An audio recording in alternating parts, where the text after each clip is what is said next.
حدیث میں آتا ہے کہ دسترخوان کو وسیع کرو، یہ ایک روایت ہے. میں نے پچھلے سال اس مسئلے کی خوب تحقیق کی تھی، اس کا میں خلاصہ بیان کر رہا ہوں. عاشورہ کے دن دسترخوان وسیع کرنے کے بارے میں جتنی بھی حدیثیں ہیں، کوئی بھی صحیح حدیث بولو بھائی نہیں. پہلی بات تو یہ ہو گئی. دوسری بات یہ، اگرچہ صحیح حدیث نہیں ہے مگر کثرت طرق کی وجہ سے سندیں بہت ہیں، روایتیں بہت ہیں، تو جب ضعیف حدیث کی سندیں زیادہ ہوتی ہیں تو وہ درجہ حسن کو پہنچ جاتی ہے، قابل قبول بن جاتی ہے. تو اس بنیاد پر عاشورہ کے دسترخوان وسیع کرنا، لوگ دیکھا ہوگا نا عاشورہ میں اپنے گھر والوں کو بہت کھلا رہے ہوتے، تو اس کے بارے میں علماء کی دو رائے بن گئی. بعض علماء یہ کہتے ہیں کہ چونکہ حدیثیں ضعیف ہیں لہذا عاشورہ کے دن دسترخوان وسیع کرنا بدعت عمل ہے، جائز عمل نہیں ہے، اس کی کوئی فضیلت نہیں ہے. یہ عرب کے بعض علماء کا یہ مذہب ہے. ہمارے جو بر صغیر کے زیادہ تر علماء، جن میں حضرت مفتی محمد تقی عثمانی صاحب دامت برکاتہم بھی ہے، جن کا علم ساری دنیا میں مسلم ہے، ہم ان کی خاک کے برابر بھی نہیں ہیں، ان کی رائے یہ ہے کہ علم حدیث کا اصول ہے کہ کثرت طرق کی وجہ سے یہ حدیثیں حسن کے درجے کو پہنچ گئی ہیں، لہذا عاشورہ کے دن کھانا کھلانا افضل عمل ہے. اور اصولی لحاظ سے ان کی یہ دلیل بہت مضبوط ہے، کیونکہ بہرحال ایک محدثین کا لگا بندہ اصول ہے کہ کثرت طرق کی وجہ سے ضعیف حدیث کیا ہو جائے گی. بھئی یہ کمزور آدمی آپ کو ایک بات آگے بیان کرتا ہے، دوسرا بھی بیان کرتا ہے مگر وہ بھی ہے کمزور، مگر تیسرا بھی، تو اب وہ تینوں مل کے ان کی بات میں جان آ جاتی ہے نا. آئی بات سمجھ میں؟ اب لیکن بعض حضرات اس کے بھی خلاف ہیں. میرا جو اپنا، میں بہت نالائق ہوں، مجھے عجیب سا لگتا ہے میں علماء کے بارے میں یہ کہوں کہ میری رائے ہے، میری کوئی اوقات نہیں ہے، لیکن اب لوگ بیٹھے ہوئے ہیں سننے کے لیے. میں نے جب اس مسئلے کی تحقیق کی تو اصولی اعتبار سے تو حضرت مفتی محمد تقی عثمانی صاحب جو ہمارے بزرگوں کے بھی بزرگ ہیں، ان کی بات بالکل ٹھیک ہے کہ کثرت طرق کی وجہ سے حدیث حسن کو پہنچ گئی ہے. لیکن ایک مجھے علمی اشکال ہے اس میں. وہ اشکال یہ ہے کہ اگرچہ حدیث کثرت طرق کی وجہ سے حسن ہے، قابل قبول ہے، مگر حدیث حسن ہو یا صحیح ہو اس وقت لی جائے گی جب اس سے زیادہ صحیح حدیث کی مخالفت نہ ہو رہی ہو. بات آ رہی ہے سمجھ میں؟ عاشورہ کے دن روزہ رکھنے والی جو حدیث ہے وہ متفق علیہ صحیح ہے، بخاری اور مسلم، اس کی سند بالکل بے غبار ہے. کھانا کھلانے والی حدیث پہ اشکالات ہیں. تو روزہ اور کھانا جمع سمجھ میں نہیں آ رہا. بھئی روزہ اور کھانا جمع، بھئی روزہ رکھنے میں بھوکا رہنے کا حکم آ رہا ہے، جب خود کرو گے تو پھر پبلک گھر والوں کو بھی روزہ رکھاؤ گے نا. اور کھانا کھلانا ہے بالکل اس کے اپوزٹ ہے. تو اس لیے مجھے اس بارے میں علامہ ابن تیمیہ رحمہ اللہ تعالیٰ کی رائے زیادہ صحیح معلوم ہوتی ہے کہ وہ کہتے تھے کہ بعض شامی لوگوں نے یہ حدیث گڑھی ہے اور ان کا مقصد تھا شیعہ لوگوں کی مخالفت. بعض سنیوں نے شیعوں کی مخالفت میں بھی غلو کیا ہے.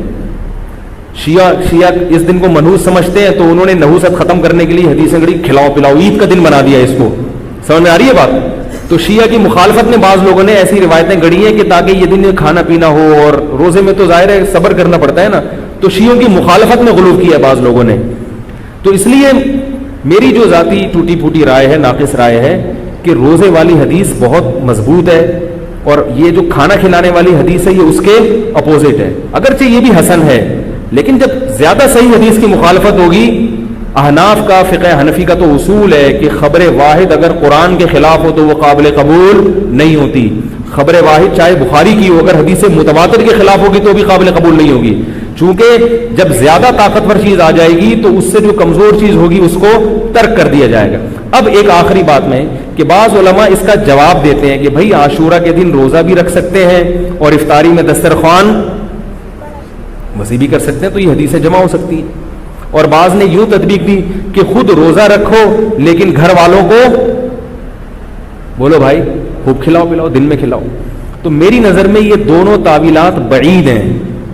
بعید اس لیے ہیں کہ خود روزہ رکھو گے تو ظاہر ہے اصول یہ ہے کہ جب یہ دن روزے کا ہے اور نبی نے اس کی بہت بڑی فضیلت بیان کی کہ پچھلے 1 سال کے روزوں کا کفارہ ہے، تو عقل یہ کہتی ہے کہ اس نیکی میں اپنے گھر والوں کو اپنے ساتھ شریک. جیسے میں نے بتایا نا کہ بھئی میں نے بچوں کو بھی کہا رکھو روزہ، گھر والوں کو بھی کہا. تو بھائی خود رکھو تو ان کو بھی تو عبادت کی طرف، یہ فضیلت صرف میرے لیے تھوڑی ہے، ان کے لیے بھی ہے نا. تو جب آپ کھلائیں گے تو روزہ تو نہیں. اور یہ جو رہا مسئلہ کہ افطاری میں پبلک کو افطاری میں دسترخوان وسیع کریں، یہ دو وجہ سے دل کو لگتی نہیں ہے یہ تعویل. ایک تو یہ کہ افطاری میں تو ویسے ہی دسترخوان وسیع کرنے کا دل چاہتا ہے، بچوں نے روزہ رکھا ہوا، آپ نے رکھا تو یار سموسے پکوڑے تو ہونے چاہیے نا. افطاری تو ایسی چیز ہے کہ اگر جیب میں گنجائش ہے تو چاہے عاشورہ کا دن نہ بھی ہو ویسے بھی دسترخوان وسیع کرنا چاہیے. اور گنجائش نہیں ہے تو عاشورہ کے دن ہو تو بھی نہیں کرنا چاہیے. گنجائش نہیں ہے تو کہاں سے کرے گا دسترخوان. دوسرا یہ کہ عاشورہ کا دن مغرب کی نماز کے بعد تبدیل ہو جاتا ہے. وہ عاشورہ بھائی جب افطاری کا ٹائم آیا، سحری کا ٹائم تھا، تو اس میں وہ عاشورہ کے دن سے جو لفظ متبادر ہوتا ہے نا، وہ تو دن متبادر ہوتا ہے، وہ ابھی شروع نہیں ہوا ہے، وہ تو صبح صادق کے بعد شروع ہوگا. تو سحری میں دسترخوان وسیع بھی نہیں ہو سکتا، یعنی حدیث کے ظاہر کے خلاف ہے یہ. اور غروب آفتاب کے بعد اگر آپ دسترخوان وسیع کریں گے تو عاشورہ کا دن ختم ہو چکا ہے. بعض لوگوں نے اس تعویل کا یہ جواب دیا کہ یہاں رات دن کے تابع ہے، لیکن یہ تعویل در تعویل تعویل در تعویل کرنے کی پھر بات مزے کی نہیں رہتی. مجھے مزہ نہیں آ رہا، بعض کو آ رہا ہے، تو بہرحال یہ اختلافی مسئلہ ہے. تو اس لیے مجھے جو زیادہ صحیح بات لگتی ہے کہ جب ایک مستند بے غبار روایت موجود ہے روزہ رکھنے کی تو اسی کو فوکس کرنا چاہیے. اور یہ روایت اس کے بالکل مجھے لگتا ہے کہ اپوزٹ ہے. تو میری رائے یہ ہے کہ دسترخوان وسیع نہیں کرنا چاہیے. ویسے تو جب چاہیں وسیع کر لیں، بچوں کو خوب کھلائیں پلائیں، لیکن خاص عاشورہ کے دن اس کی میرے خیال میں کوئی فضیلت نہیں ہے. البتہ اتنے بڑے علامہ ہیں حضرت مفتی تقی صاحب، ہم ان کی خاک کے برابر بھی نہیں ہیں، تو ان کی رائے کو اگر کوئی فالو کرتا ہے تو بھی ٹھیک ہے. کہ میں یہ کام نہیں کرتا، چونکہ مجھے ابن تیمیہ رحمہ اللہ کی رائے اس بارے میں ذرا زیادہ مضبوط معلوم ہوتی ہے. لیکن ابن تیمیہ رحمہ اللہ نے یہ دلائل نہیں دی ہیں، انہوں نے روایات سے بحث کی ہے اور اس میں تھوڑا سا تشدد کیا ہے انہوں نے، کیونکہ وہ روایات کے ضعیف قرار دینے میں تھوڑے سے متشدد مشہور ہیں. لیکن یہ کہ مجھے پھر اس میں یہ جو دلائل ہے نا جو دوسرے اس کے ساتھ ملائے ہیں، ان کی روشنی میں ایسا لگتا ہے کہ یہ عاشورہ کے دن جو کھانا کھلانے والی روایت ہے یہ